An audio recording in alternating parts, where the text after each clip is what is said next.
Listeners, just a quick reminder before we get going that if you are a regular consumer of this podcast, you will love The Week magazine, your weekly digest of the best news, reviews and columns from more than 200 UK and international sources. Multiple perspectives and a unique overview of the most important topics and the most entertaining stories. And just for listening to this show, you can get your first 12 issues for just £12 and a free Moleskine notebook. Go to theweek.co.uk/offer and enter the promo code POD12. That's theweek.co.uk/offer and the promo code POD12. And now, on with the show. It's the week ending Saturday the 18th of January, and this is The Week Unwrapped. In the past 7 days, we've seen the entire Russian government resigning over President Putin's proposals to prolong his reign, Boris Johnson suggesting crowdfunding could get Big Ben to bong for Brexit, and an all-male shortlist announced for this year's Best Director category at the Oscars. But we're here to bring you some stories that passed under the radar this week. Big news not making headlines right now, but with repercussions for all our lives. I'm Ollie Mann. Let's unwrap the week. And joining me today from the week's digital team is Joe Evans, Holly Clements and James Ashford. James, you're up first. What do you think this week will be remembered for? Whether adventure tourism should be reaching for the stars. Booyakasha! Check it out, I is here with none other than my main man Buzz Aldrin. I know this is a sensitive question, but what was it like not being the first man on the moon? Was you ever jealous of Louis Armstrong? He was Neil Armstrong, and no, I was not jealous. He was a very, very qualified person. Yeah. So, when you arrived on the moon, was the people who lived there very friendly, or was they scared of you? There was absolutely no thought of encountering any living being whatsoever. A memorable interview there between Ali G and Buzz Aldrin. James, what opening story could possibly justify that as a clip? I think that clip is justified at all times. In any context. It's hilarious. He's very patient, isn't he, Buzz Aldrin? So the story this week is that Japanese billionaire Yusaku Maezawa has announced that he's looking for a single woman to join him in a rocket heading for space, heading for the moon, actually, in 2023. Through a series of one-on-one planned matchmaking, he looks to find his life partner. Okay, let's unravel that step by step. So, Japanese billionaire, what was his name? Yusaku Maezawa. Okay, how did he make his money? I think through selling clothes and things. Right, and he's going to space, why? I mean, I guess because it's fun. So he's going to the moon on a SpaceX rocket in 2023. So that's Elon Musk's thing? Yeah, he was one of the first people I think that Elon Musk spoke to and got him to part with, lots and lots of money. And I think that he's taken kind of 8 artists with him, but he's now decided he also wants to use it as an opportunity to find a life partner, which is very romantic and slightly creepy. Okay, and as far as I can tell, in collaboration with a reality TV production company, right? I mean, I think there's a website so far that he's put up where he's put on some specifications, which includes that the woman must have a bright personality and always be positive. Interesting. Must be a single woman, aged 20 or over, which is very generous of the 44-year-old man not to rule out any budding 21-year-old astronauts. That's right, yeah.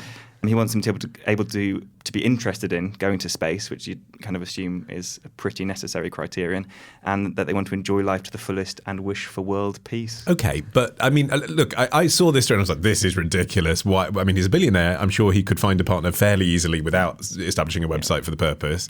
But then I saw the involvement of the TV company, Holly, and I just thought, okay, well, I mean, these people, he may have loads of money, but he obviously wants to be famous. It's the same in Japan as it is here. There's these weird reality shows.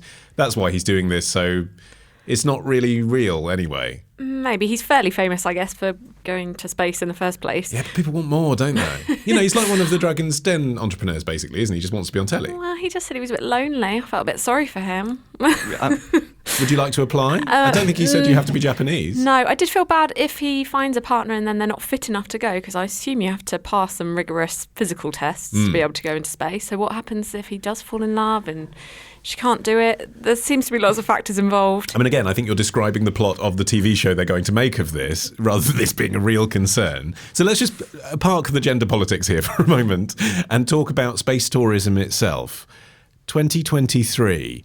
James, is space tourism really going to be a thing in 3 years' time? Really? I think that space tourism is going to be a thing in 6 months' time, although people have been saying that for 10 years. Yeah. But I do think that this maybe is when things are changing, because they've sold lots and lots of tickets to go up in space rockets. So Virgin Galactic, Richard Branson's space company, have announced that they've sold 603 reservations to fly people into space, which is pretty cool, ages 10 to 90. So kind of interesting on the health point. I don't know how 90-year-olds are going to fare being absolutely blasted into space, which is interesting. They haven't announced a date, have they, that they're launching? No, they haven't. But they're planning on doing commercial flights this year. So they've already done loads of test flights. They were doing test flights in December, so was SpaceX. They're kind of firing rockets up all the time. But the SpaceX thing, Joe, as I understand it, which is different from Virgin Galactic, is Virgin Galactic is just a joyride up in the air and then straight back down again. You can sort of see how that might be doable. SpaceX are promising a loop round the moon for this guy. Yeah, the Virgin Galactic offer, which is, as James says, what Richard Branson is sort of pioneering, and has sold tickets to people, weirdly enough, including Leonardo DiCaprio has bought a ticket. Again, not weird to me. Like, you've got all the money in the world, why not? I mean, you just thought Leonardo DiCaprio could have quite a lot of fun on Earth, I guess, with the amount of money he has. But so the Virgin Galactic basically offers to shoot you into space. You spend a few minutes of weightlessness, and then you come back down again, and that's the whole experience. It's Disneyland, basically. Sets you back about £190,000, Right. if anyone's thinking Looping about round it. the moon in 3 years' time, is that really a thing? So That's my question. SpaceX is, yes, claiming that they can loop around the moon in three years' time. It should be said this is an Elon Musk promise, and Elon Musk makes lots of sort of outrageous promises, and they often don't come off. He can't even make a sort of bulletproof window that you can't put a brick through. So I'm not hugely convinced that Elon Musk is going to be sending people to loop around the moon in 3 years' time. I mean, it took him about 7 years longer than he'd originally promised just to provide a mid-range battery-powered car. But you've got to admire the ambition, haven't you? It's interesting that DiCaprio signed up to it, given the potential environmental impacts. But I guess also he might be going with a Maezawa approach, because often he looks women in their 20s, doesn't he? So it could be a similar sort of vibe. I don't know. But yeah, the environmental impact is not meant to be good. Joe, you were telling me something to do with soot. Sounds scary. So yeah, there is a huge concern about the kind of environmental element of space tourism, especially at a time when we're sort of all discussing whether we should be flying on aeroplanes as regularly as we do.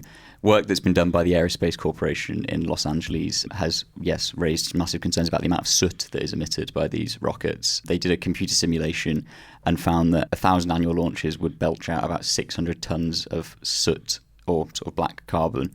Aeroplanes do this, but aeroplanes emit the soot at such a level that the rain then disperses it from the environment. Because rockets obviously emit the soot slightly higher because they're literally going into space, the Earth is less able to sort of disrupt the soot layers, and it does raise temperatures quite dramatically, about 1% in the areas that they're launching the rockets. And the other thing, I suppose, on a societal level, Holly, is this really is for the super rich, as we're discussing at the moment. So whereas perhaps you could even justify some of the environmental impact of, you know, an EasyJet package holiday to Ibiza because within reason everyone could afford that, this is out of everyone's reach. Yeah, in a way, but there's also that aspect that if you can persuade all these people to spend that much money, you're investing in the sector, and maybe they can then use that money to do scientific research, maybe even find out how other planets evolve, whether there's an answer or a technology that could be developed to help climate change. So I think there are some positives out of it as well, just the way it's monetized. Is there travel insurance for space tourism? I mean, there is travel insurance, actually, and that's becoming quite a big part of space tourism, because insurers are always looking for ways to protect themselves, obviously, and make lots of money. But Lloyd's of London are one of the big insurers that are offering people space insurance. So they previously were offering insurance for unmanned space rockets, but now they're offering it for manned space rockets. And one of the really interesting things about insurance in this context is that US lives are very expensive to insure. They're more expensive to insure, and there's lots of US people going up. And also, why is that? Is it because you don't have to pay for their medical expenses? I mean, I guess so. Yeah, that's probably a factor in it. Also because they're wealthy, and wealthy people are very expensive to insure. So it's kind of the wealthy people are the ones that are getting to go up, but it's actually becoming very expensive for insurers to insure them because they're wealthy. YouGov released a space tourism survey which says that 48% of Brits wouldn't want to take a trip to the moon, even if safety was guaranteed. What do you guys think? I mean, would you actually want to? Let's say that you've got the money and it's safe. Do you buy a ticket? I've just come off a plane from Australia, so I feel like I don't want to get back on any sort of transport into the sky. I feel like more of it is about travel than actually reaching your destination. Joe? No, I wouldn't be hugely interested, I don't think. I've recently got over a fear of flying, and so getting in a rocket is just a slight step too far. And although it's been widely mocked on Twitter and other social media, I kind of agree with the 11% of people who said there's not enough to see or do. Yeah. Like, there isn't a lot to see or do. I don't go on holiday to fly in an aeroplane. I go on holiday to go somewhere, and just circling the moon surrounded by 6 strangers in a very claustrophobic environment, frankly, sounds like a nightmare to me. I would love to go. I'm hoping that they'll send me maybe on a press trip. I'm going to see if I can get the week to send me up there. Yeah. Maybe a special article about the food available on board or something. Exactly, yeah, that would do very well, I think. Okay, fingers crossed for that unlikely scenario. Next up, it's Holly after this.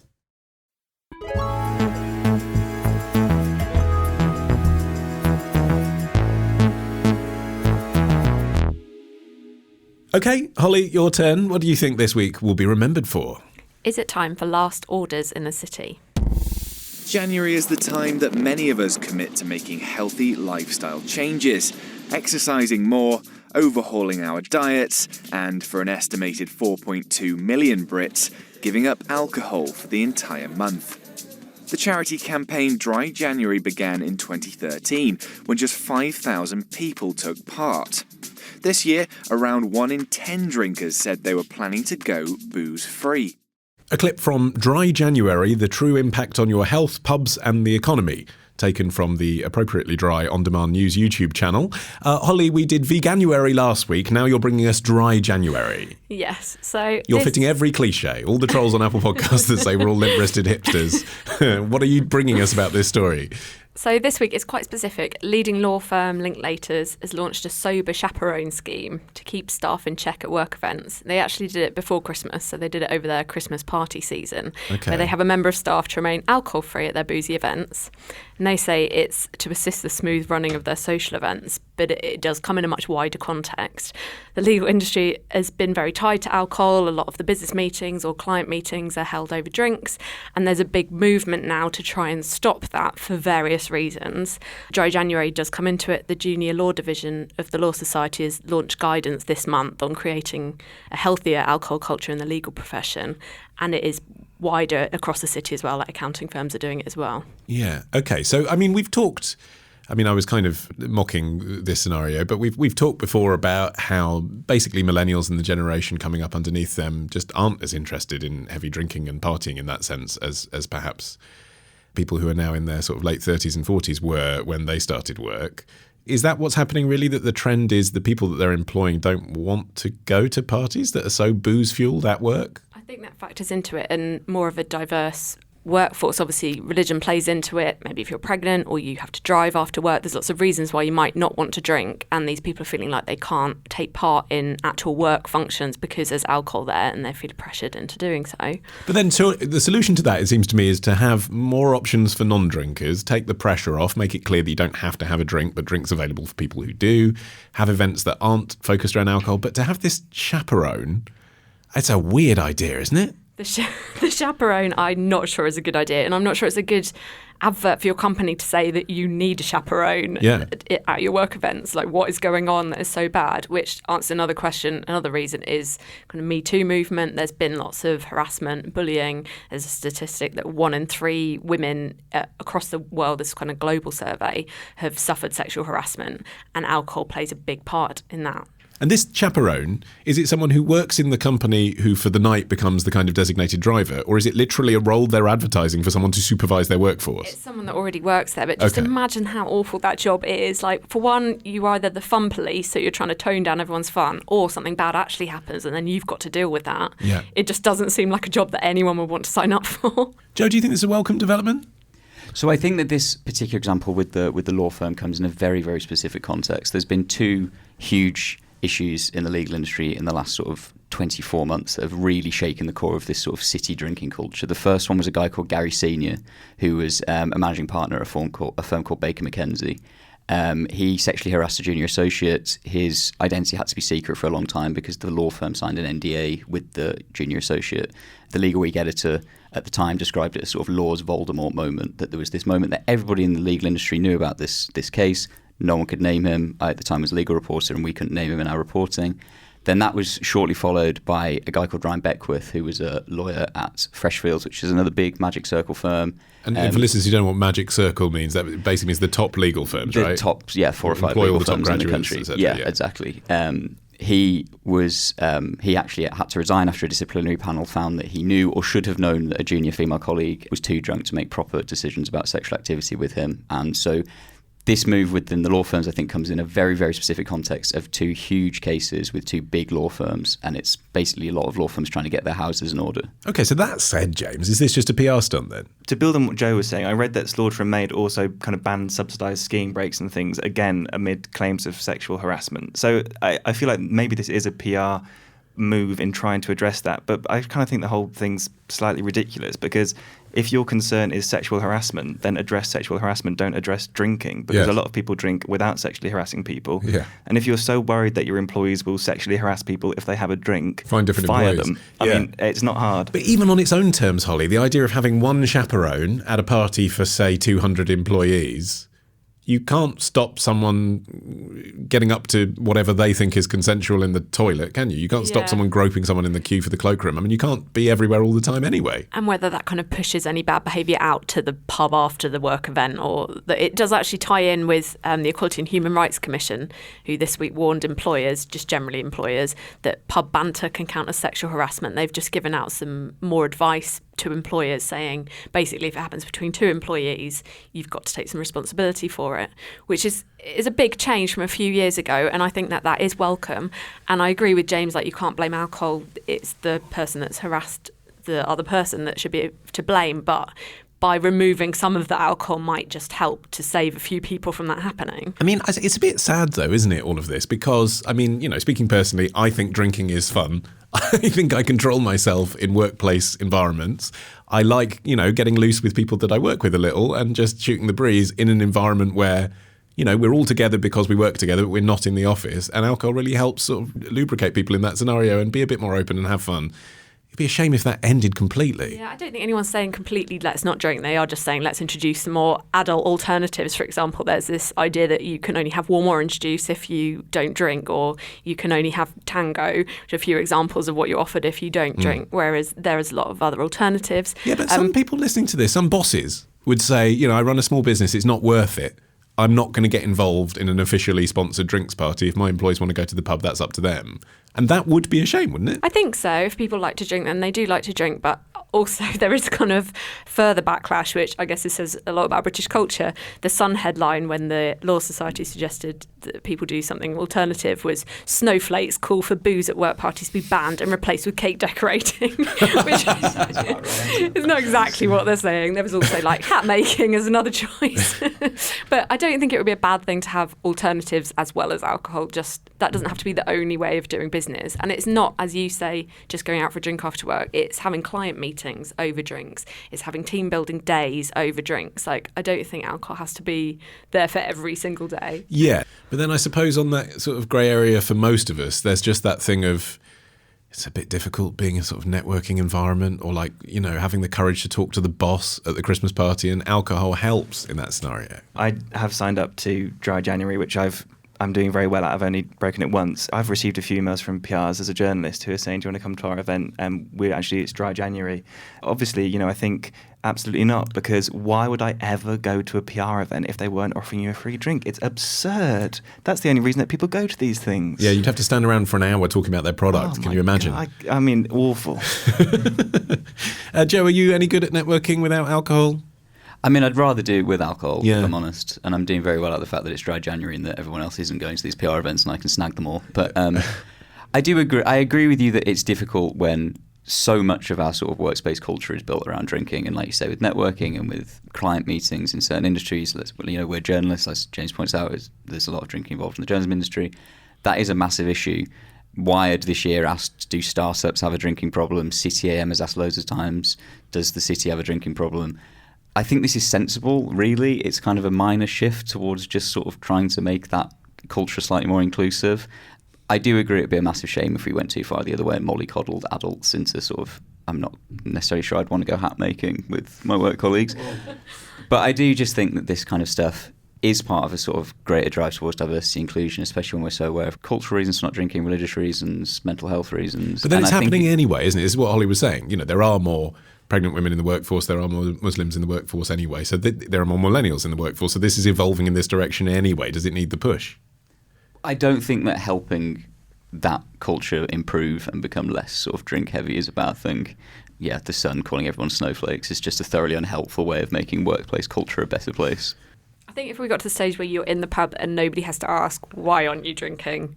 That would probably be a step in the right direction. Like, don't take the alcohol away from people, but don't have that expectation that you have to drink to take part. Yeah. And of course, that means more booze for me. Joe, you're up next after this.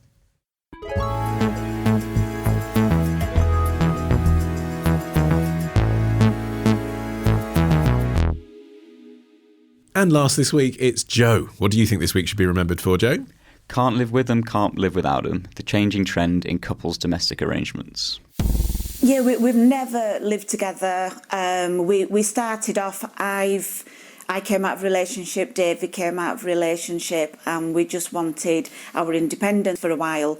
And as time went on, it was just never spoken about. David would go home on an evening to his house. I'd put my feet up and watch my soaps rather than have David there moaning about them. It's just gone on as it has and worked. A lady called Claire Burke being interviewed on ITV's This Morning about her living situation. Joe, what was she on about? So she was talking about the growing trend of couples that live apart together. They're called living apart together couples, LATs. And LATs. LATs. We've got an acronym even. And it's hit the news this week because Gillian Anderson, the actress of Sex Education and the X-Files fame, soon to be Margaret Thatcher, of course, soon to be Margaret Thatcher, yeah, described how living with her partner, who is the creator of The Crown, a guy called Peter Morgan, would be the end of their relationship. Okay, so is this a bit like it was Tim Burton and Helena Bonham Carter used to talk about this, didn't they, when they were married? They had separate houses next to each other, but they wouldn't live in each other's spaces, and that was good for their relationship, even though they then didn't separate. They divorced after 13 years. Okay, so not new, but Gillian Anderson's now the celebrity example, but this is supposed to be a growing trend? So not new necessarily, but on the rise apparently among sort of us mere mortals as well. Celebrities have kind of been famous for doing this for a while. According to a guy called Simon Duncan, he is a social policy professor at the University of Bradford, and he also wrote a book called Reinventing Couples. Around 10% of adults in Western Europe, the US, Canada, New Zealand and Australia live apart together, or LATs. Around 25% of couples in the UK apparently have an LAT arrangement, which is around 9% of all the adults in the United Kingdom. And interestingly, I guess you'd imagine this would be kind of a smaller number, quite a large number, among young people. Yeah, so people that are sort of dating but haven't yet made the commitment to live together. So it's 43% of those LATs are 16 to 24 years old, but interestingly, 45% are 25 to 54 years old. So it's not just young people, it's spreading into sort of middle age.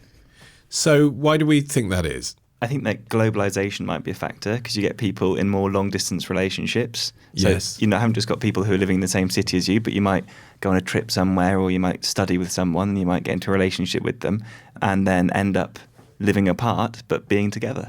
Do you have a partner overseas? I used to have a partner overseas, yeah. so it just sounded like you were speaking from experience. Yeah, it shows it doesn't really work. But so I think that's definitely an element of it. I think like if you want to be with someone but you can't live with them, so maybe it's not a choice in every case. An interesting facet of this is how it might affect our understanding of the way the government sees demographic data, like the census. You've got up to a quarter of people in Britain statistically defined as single who actually have an intimate partner who just live somewhere else. And I wonder if, they've ticked a box saying single because they don't live together, but actually everyone needs to look at the data in a different way.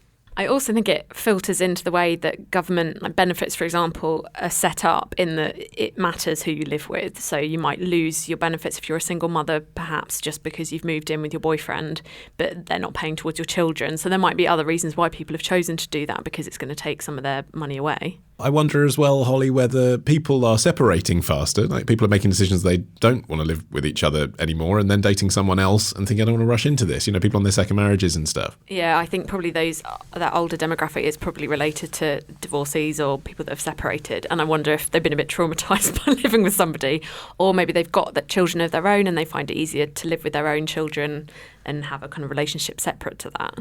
But there's lots of different reasons why people seem to be doing it, and I don't think it is exactly all the Gillian Anderson, this is just the way we've chosen to do it. Just some maybe jobs, like James says, globalisation, people work in different parts.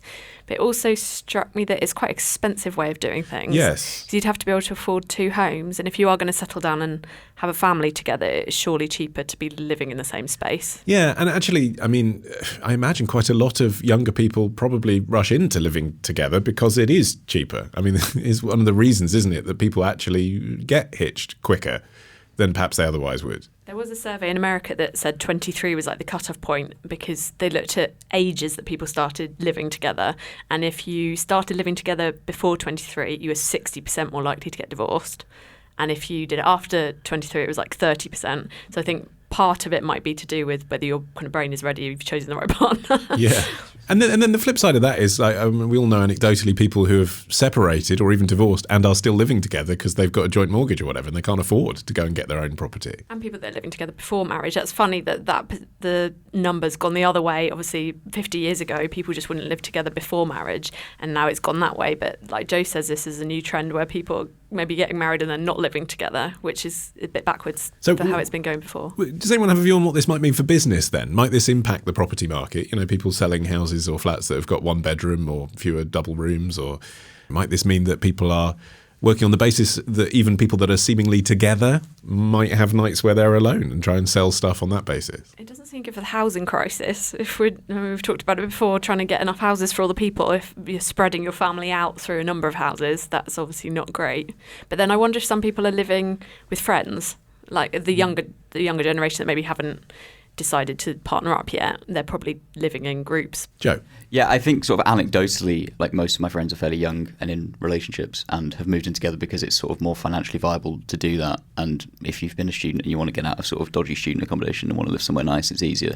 One of the interesting things that comes out of Duncan's research is that a lot of the people that are doing this that are sort of slightly older are separated and are now in new relationships. He notes specifically there's a lot of women who have got sort of trust-related issues from their previous relationships who then choose not to become so codependent on their new partner and see it as a sort of act of self-preservation to slightly sort of withdraw from that cohabiting situation. He had some quite sad examples, didn't he, of women kind of being scared to live with their partner because they drink and they don't like how they are when they're drunk, which strike me is not a good reason to live separately. Maybe just get rid of your partner.